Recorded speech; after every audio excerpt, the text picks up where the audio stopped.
Where We Speak Life podcast. I'm Robin. And I'm John. You are hosts for today, episode 1. Very exciting. This has been a long journey. Yeah, We finally arrived.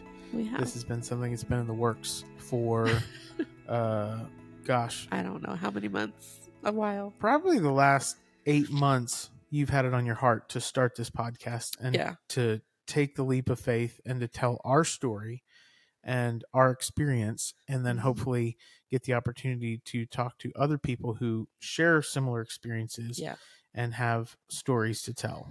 Yeah, because that always lifts you up and encourages you, and that's super important. Well, it's amazing too how many people identify with the experience, whether you have something traumatic with a grandparent or a parent or a child, aunts, uncles. But I feel like the journey of life and death is something that we all experience. Yeah. And sometimes it's in the middle of life that you find those experiences where you're, walking through that. And that's our journey. We were not expecting that. And all of a sudden, a year ago, we were faced with this circumstance that caused us to go down that path. And that was not expected at all. No.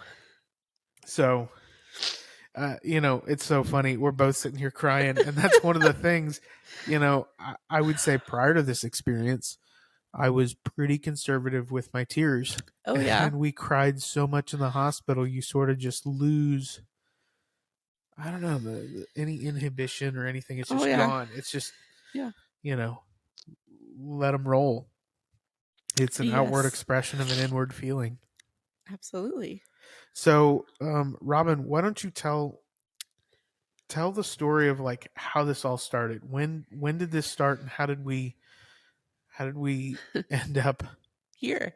Yeah.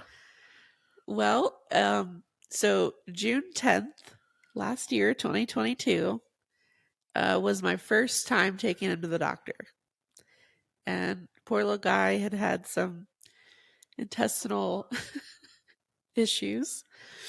And so I took him to the doctor. I'm like, it's been 4 or 5 days. We've had constant, I'm just going to say it because we're real here. Absolutely. He had some diarrhea, friends. Well, I mean, this started on a Tuesday night. I remember. Well, this actually happened a little bit before that.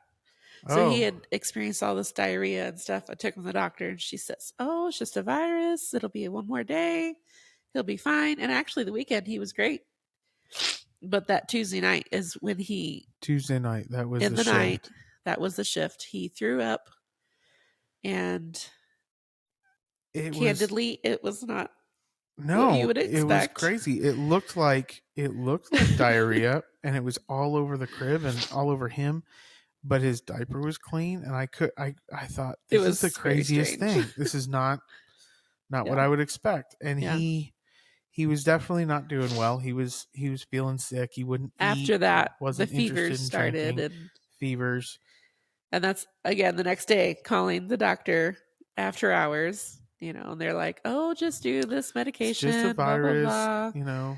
And we did. We did some those children's Tylenol, and nothing worked. He had fevers for 2 or 3 days. And so then went back to the doctor on a Friday. Yep. Well, we alternated because we went to the walk-in clinic, and they gave us the same diagnosis. It's just a virus. Don't worry about it. It's not a big deal. It's just a virus. Kids get this all the time. Yeah. And he was not eating and not drinking, and he was getting weaker. Yeah.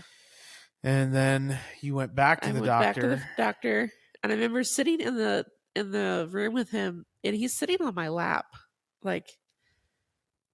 As a 1-year-old, they don't really do that. They are back and forth in the room. They're into stuff, everything. They want snacks. And he was just like hanging out with me, like, okay, Mom, and I'm like, this is just not normal. And then they were like, well, we're gonna get some blood work done. It'll be the weekend. Yep. So that was a Friday. Yep. And so they sent you home. They said, again, alternate children's Tylenol and children's ibuprofen, and you can alternate that and get him some fluids. Yeah. And he was so weak, he did not want to drink. No. He did not want to eat. No. And I remember we had some Pedialyte, and I was having to use a syringe because he wouldn't drink. And so we were giving him little like shots of, Pedialyte Yeah. to try and get him to have some fluid in his system, and he was just getting weaker. And you had to go to work I because did. you worked at the church. I work at the church, and I was the campus coordinator for our kids ministry. and you guys were starting. Ironically, the next day Yep. we were doing our what most people would call a VBS. Yep. And The so kids' summer program. Yeah, and so we had all the volunteers there that day. We were doing all the prep work and all the stuff. And I come home, and I look at John and Thomas, and I said, "We have to go now." Well, I had been It was contemplating, do we need to go to the ER? The doctors aren't helping. And I had literally sat upstairs in a rocking chair Yeah. the whole day holding him. And I was able to get him probably, 3 ounces of Pedialyte. Again, had to be crazy. syringed, takes forever, just little tiny bits. Yeah. And I remember you came home and you went to hold him and he threw up all of it. Yep. And it looked like brown gravy. Yep. Like it was not. It's not normal. It was not normal, and it wasn't just the Pedialyte. And I'm like, again, the kid hasn't eaten in days, hasn't had much, and so at that point, I remember holding him and I said, "Get the stuff. We're going right now." Yep. And so we went. And ironically, it was supposed to be a date night, It and was. so he wasn't doing good, so he canceled our babysitter. And then within 30 minutes, I called her back. She called her back and goes, "Hey, would you be able to come come over?" back and watch the kids? I think we need to take." She was there in 5 minutes. Yep. And I've told her so many times that if she hadn't been so quick, man. Yeah. I don't like to think about that. Could have been a different outcome. Which brings me to the funny part, like, because you got to laugh a little bit through the stupidity of the situation for us.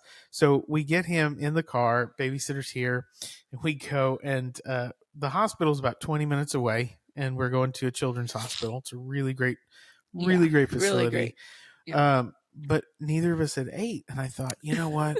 He's probably dehydrated. He's just going to need a little bit of fluids. They're going to tell us the same thing all the doctors did. And so at some point I thought, they don't really deal with parents so good. I thought, maybe we should stop and get a sandwich. And she's so panicky. She goes, I don't need to eat. I just whatever. And I'm like, well, have you had lunch today? No. Did you have dinner? No. And I thought, gosh, it's after 5. I'm like, we're not going to do good if our blood sugar crashes. So I thought, I'm just going to stop. And so we stopped at a Jimmy John's along the way, and I got her a sandwich. And so we're driving, eating the sandwich. And it's so funny because I look back on that now and I'm like, what an idiot. But also, you were so smart because, we're not any good to our, our kid, our whoever's in the hospital with you, if you're not okay yourself. And so had we not eaten, man. That's true. I think it would have been a very different situation. Yeah. But also, what's crazy is we're driving. We're going to the hospital now, and we're on the interstate, and I start hearing him wheezing in the back seat, and that was really alarming because I thought, doctor said it's just a virus. He's just severely dehydrated. Why is he wheezing? Yeah. And I remember looking back and his chest moving, and I reached back and I held his this. hand. Yeah. And I just said, "It's gonna be okay, buddy."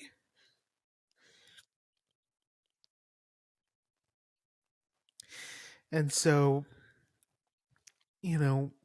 I kicked it up a notch. We went a little faster. We did. Get to the ER, and we get him in there, and you register him. This is the crazy part. And we've got him in a blanket, and there's a lot of people back there in that ER. Uh-huh. And typically, for those who haven't been to an emergency room scenario, you go in, you stand in line to register, fill out a miles worth of paperwork. You are told to go sit in the waiting area, and then they will call you to be evaluated by a nurse, and then they typically kick you back to the waiting area, and depending on sense of urgency, you're called to the front. So I mean, it could take forever. And I heard of people in that same ER waiting 9 hours. Like, people will sit there and wait that long. So we get there. I sign her name. I say that's an urban legend, but who knows? That's what they said. We get there. We sign his name. We sit down. He throws up again. And he threw up all over you. Waiting room. And we had his little blankie though. And I remember looking at these people like, oh my gosh, like big eyes. You've got to do something. They call us back to the registration. Within, I don't know, was it 5 minutes, if that? We Yeah, get it was back very there. brief. He had a rash developing now. Yeah, so the He nurse takes us into the evaluation room. She starts looking, and yeah, we took his shirt off, It and she was said, not "Oh man, good. his heart rate is what It's was it? 220. 220. Uh, was it 220 beats a minute? Yeah, Yeah, it was real high. And then we very took his high. shirt off because she was, checking him, and his body had this crazy rash, Yeah. and of course he's His like just blood very pressure was lethargic. super low. And so she's looking at us, looking at him, and she She goes, goes, I'll be right back. I'm like, okay, so that's she odd. she exits. Yeah. She's gone for maybe a minute. Yeah, maybe a minute. And she goes, we've got a room for you. I'm Doctor like, comes back in. He looks. okay. Said, "Yep, we got a room. Give us a minute." Yeah. We were And not there more than 3 minutes, maybe. yeah, and so And then they take us back to the pediatric emergency room. And if you've ever been to one of these places, you will know that, again, you wait hours to see anyone. You will see a nurse, but after that, it's, you wait and you wait and you wait. yep. So then, they escort us back, and now we're in the back, and they give us a room. The biggest part of that was that they're walking us into the small emergency room, little room there, and the doctor follows us in. Yeah. Usually you wait hours and hours and hours and hours to see them. No, And they are came right in, came right with there. us. And the nurses, the first thing they want to do is they want to get IVs, Yeah. And so remember the nurses Oh, start yes. stripping him down. Yes. And at this point, he's so lethargic, he's basically limp. Yeah. And they lay him down. He didn't cry. He didn't care that they were doing anything to him. No, his eyes were borderline rolling back, like Yeah. he was just out. Yeah. And that was the first time too that I had noticed that his belly was starting Yep. to become distended Yeah. and It swollen. was growing. Yeah. And so they couldn't. Man, that was rough. It was. They could not get an IV in. Yeah. And he was so dehydrated.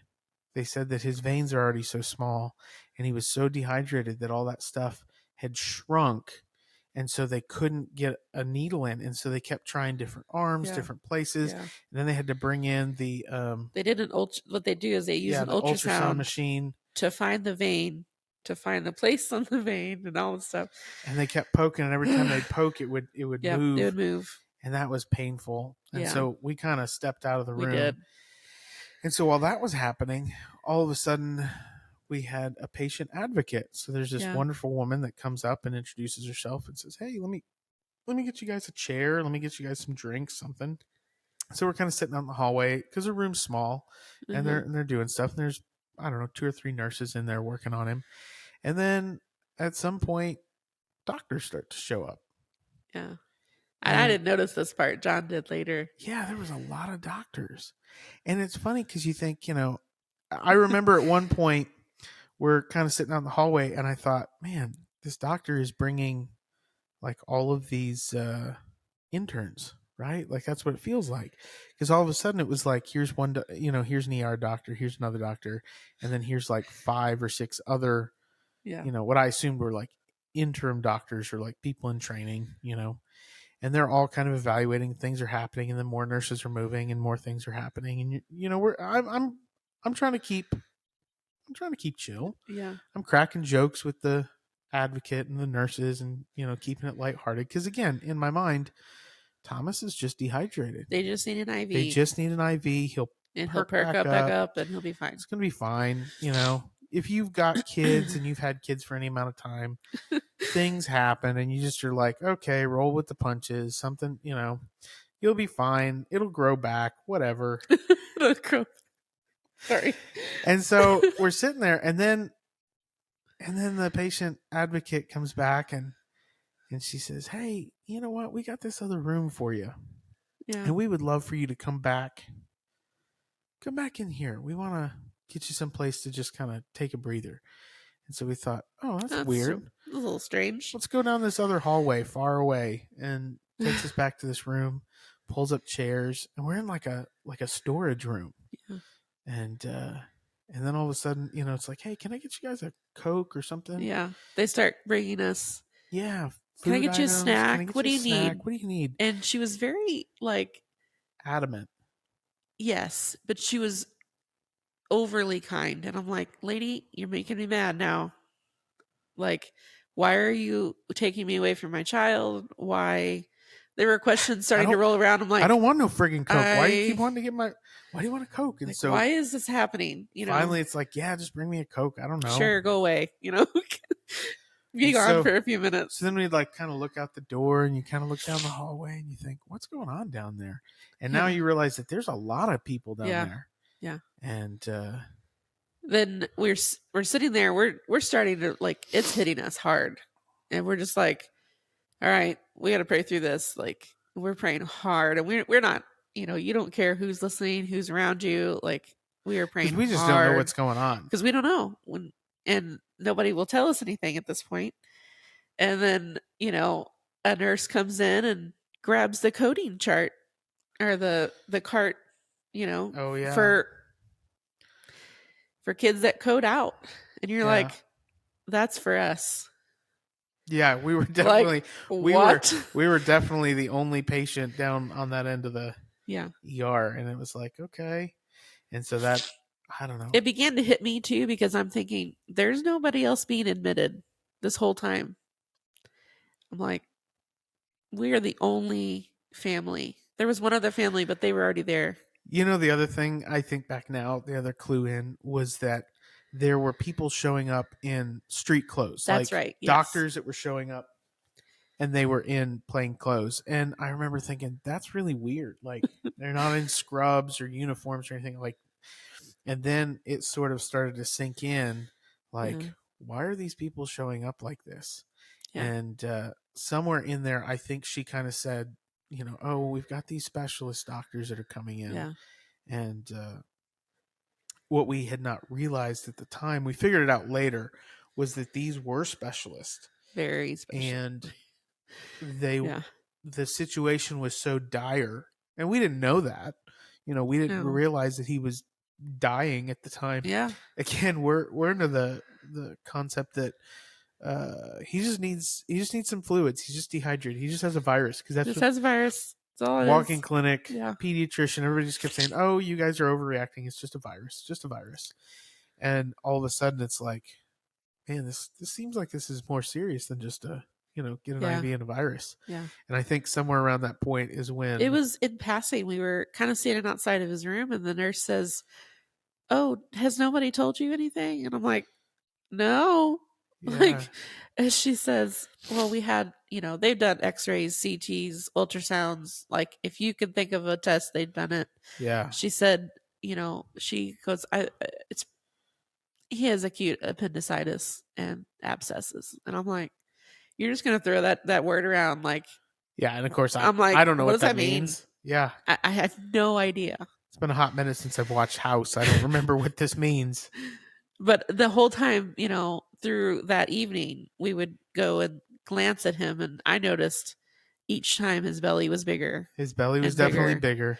He looked more pale. Oh, very. Yeah. And then finally, after and it was probably midnight by this 11 o'clock. It was pretty late, and we're back in this room, where they've sequestered us.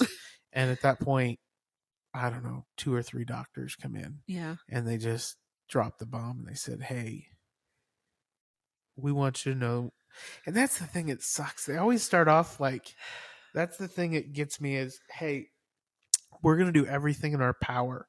Yeah. And that, as a parent, I'm sorry. Yeah, as a parent, it's like a gut punch. Just hits you the severity of, I don't understand what's going on, but I know this is worse than a virus. And he started off with, we're going to do everything in our power we can to save his life. Here, sign this form. Oh, gosh. That was so hard. Yeah. Sign this form so we can take him into surgery and do anything that we need to. You don't get the choice. You don't get to be told. You just go in there hoping for the best, praying for the best. Yeah. And you basically sign away your, that's what it felt like to me, is signing away rights as a parent. True. But the other thing was they just said, "Hey, his appendix is ruptured and it happened a while ago and Yeah. his system has basically been draining Yeah. intestinal fluid and fecal matter and things have been draining into his stomach. Yeah. And so we realized that this is again Saturday, the Tuesday night Prior, 5 days earlier. that we had found what looked like diarrhea on the crib that he had thrown up was when it had happened. Yeah. And it actually was all of that crap that he had thrown up. Yeah. And it was dismissed. It was just dismissed and missed. Yeah. And we had been going days and he had been getting worse. And so when we took him into the hospital, he legitimately was starting to, his systems were shutting down. Yeah. And when we took him back, he was going septic. Yeah. And at that point, they said his blood pressures dropped so low, his abdomen had just kept swelling up because it was all of those fluids and all of that toxic stuff that had been seeping into his belly. Yeah. And so they said, we need to take him back and do emergency surgery and try and figure out how to get some drainage on that and how to get his blood pressure to come back up and how to, and so we had to go. We had to go say goodbye.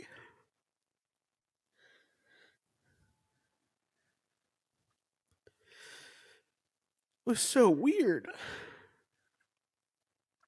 I mean, and this is over a couple of hours, you know? A couple of hours you wheel in thinking, it's a virus. Just got to get an IV. Yeah, they said, come give him one last kiss because we don't know the outcome. And at that point, the poor kid has got so many tubes I couldn't and get ports to his face. He had so much stuff. They wouldn't move enough because they were trying to save him. I couldn't even kiss him on the forehead. I couldn't kiss him on the cheek. All I had was his little hand. I remember praying so hard. God, let me have that hand back. I'll do anything for that little hand.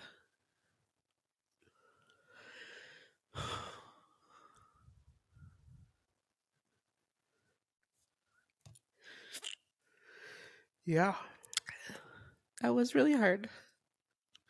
And in the midst of all of this, I had been texting with some of the pastors at the church.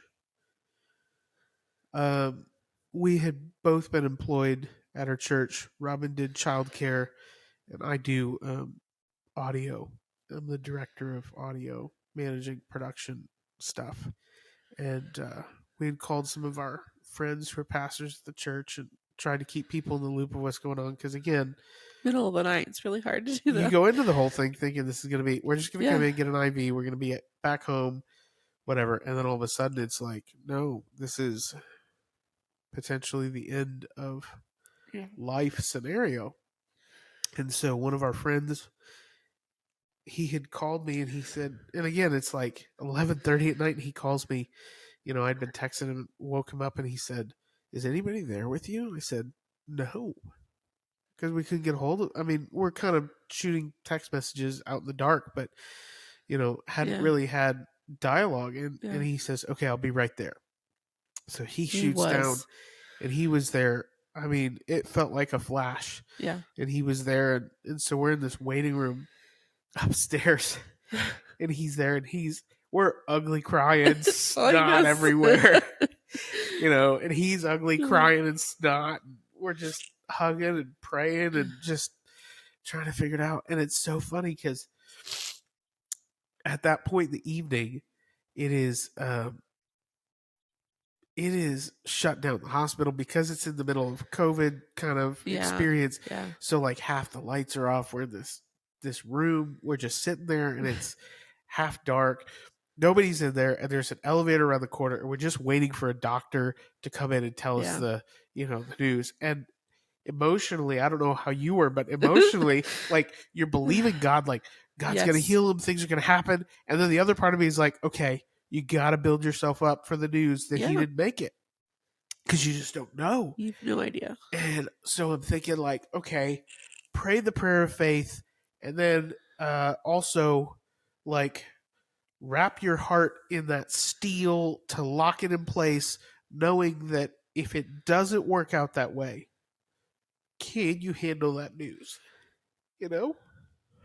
And so we're hoping for the best, but you're also trying to prepare yourself for, like, Yes. how will I handle the news? And so, I'm playing all these scenarios in my head, all these things.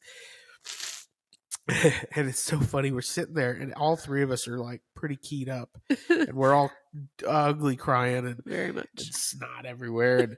And all of a sudden, the door opens, and I remember it was this janitor, It was and the he walks in, janitor. and he's got his mop bucket, and he's just trying to do his job cleaning. I just remember, like, get out of here! What are you doing here? You're not the guy I need. Get out! You're in my, you're not the doctor. Get out of here! I He wasn't. does it. I wasn't mean, but I was like, "What? Why are you here? No, you're the wrong guy." And he's, "Get out of here!" That's not him. And he takes his mop bucket, moves on stuff.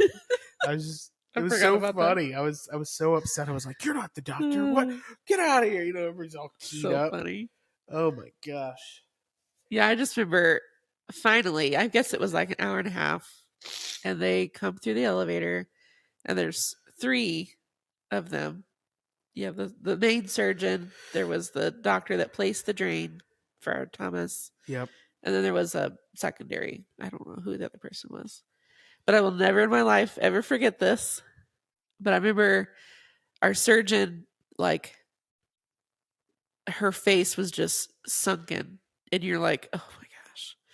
And then the guy that placed the drain, he starts walking up, and he's like, Oh my gosh, that's right. He was in the background. I was So the like, guy in the front, he walks up and he just looks like death warmed over, and he just looks and I was like, oh my gosh. And then all of a sudden you see the guy who placed the drain from behind him just lean over and go. and after that, I was like, I don't care what you have to say. We're good. We're okay for We're right okay. this second. Yep. I have Battle hope number for the one. next. Battle number one. So- we got over that hurdle. Yeah. And it was like we were so far from even seeing the finish line, but we knew that for that moment that we had moved past that particular battle, and it was like, okay, he's alive. Yeah. What do we do next? Yeah. That was man, that was rough.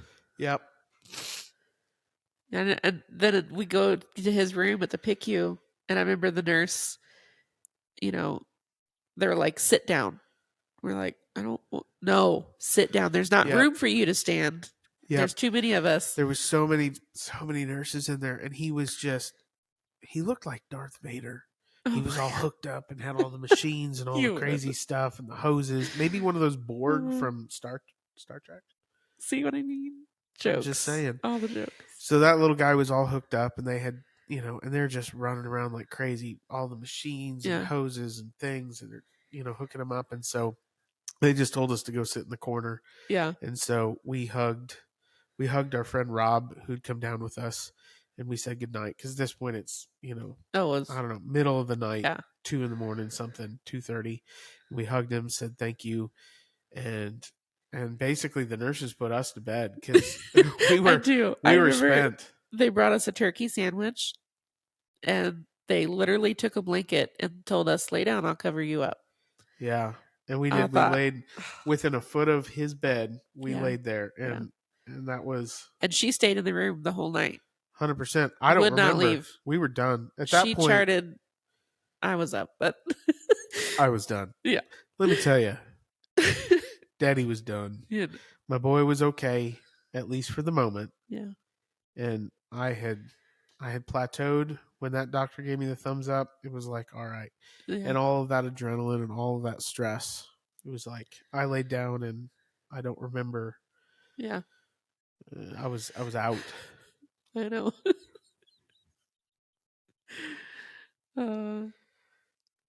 this is just half our story, guys. Like, this is just scratching the surface. But we want to let you know there's life to this story, Yes. and we are really excited to have you come back and watch part 2. Because let me tell you, it's got some twists and turns and a lot of joy in there too. And a sassy mama. A little bit. I Little won't bit. lie. I'm a little bit sassy. Yeah. So yeah, guys, please come back. Come and back. We will continue to tell the story of our journey on Here We Speak Life.